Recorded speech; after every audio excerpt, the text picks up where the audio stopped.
All I've been hearing is about how great the Giants draft was and how spectacular it was that Gettleman traded back for the first time. They accumulated picks for next year and blah, blah, blah, blah, blah. Guess what, people? Daniel Jones Hey, it was is the not first time he traded back, okay? That's an he was, accomplishment. I know. And he will help you next year. So when he gets fired and you bring a new GM in, he will be actually helping the Giants a lot next year because you're going to have 2 number 1 picks, so you can move up to make sure that you get a good quarterback moving forward. But what I think he didn't do, which everybody thinks to seem that he somehow magically did by drafting Toney, is that he's going to save Daniel Jones's career moving forward. This helps Daniel Jones not at all. And in fact, if you wanted to help Daniel Jones and you wanted to make a Toney move, then you should have went one step further. Fire Jason Garrett.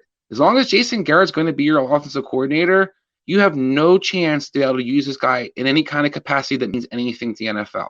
And I'll just give you 2 points in Dallas.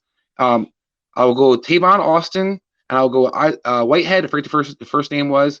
All we watched him ever do was get some jet sweeps action every once in a while, maybe 2 to 3 jet sweeps per game, a couple play action off of jet sweeps, and that's about it.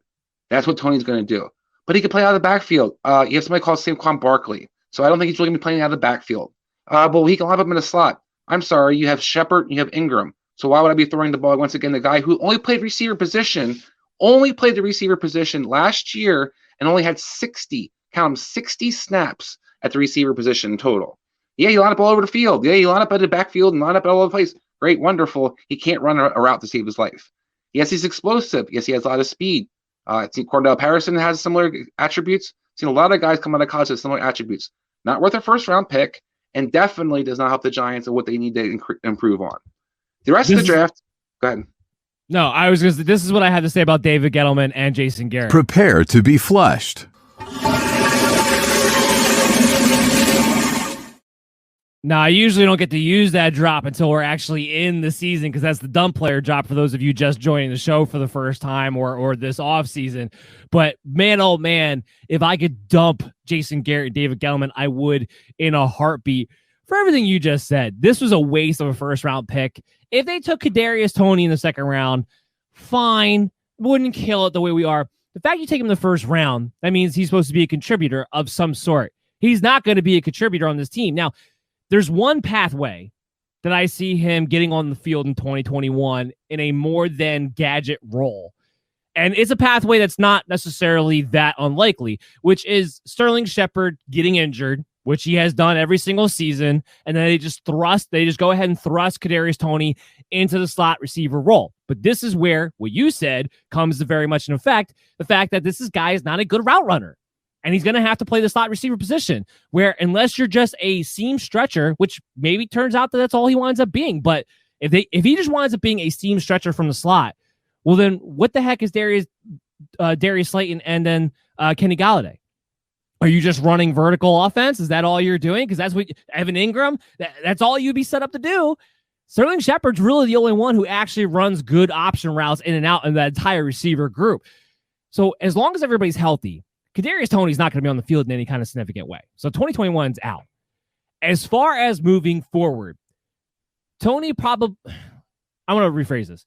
If Gettleman and Jason Garrett somehow are still around come 2022 and Sterling Shepard's off the team, he will get his opportunity in the slot. So I just want to make on a record that we're recognizing that part. How David Gettleman and Jason Garrett would still be on the organization 2022, I don't know. But in case that they are, I just want to put it out there. Yes, that would be a likely scenario. Just trying to be objective, just trying to be fair. Ultimately, though, Kadarius Toney is nothing more than a gadget player. To your point, very limited actual experience at the wide receiver position. Is going to have to play it. He's never going to play the running back position because a la Saquon Barkley, a la Tavon Austin to Ezekiel Elliott. How many times was he actually out there on the field with the Jason Garrett system? It's the same player. It's the same situation. It's the same thing, but you spent a first rounder on it. That's why it's terrible. That's why it's horrendous. And as far as fantasy value goes, this is the type of player where, yeah, you had the first round draft capital, and I don't care because the talent, the situation, the fit matter more than the draft capital when it comes to a Kadarius Toney. You're an athlete. You're not a football player.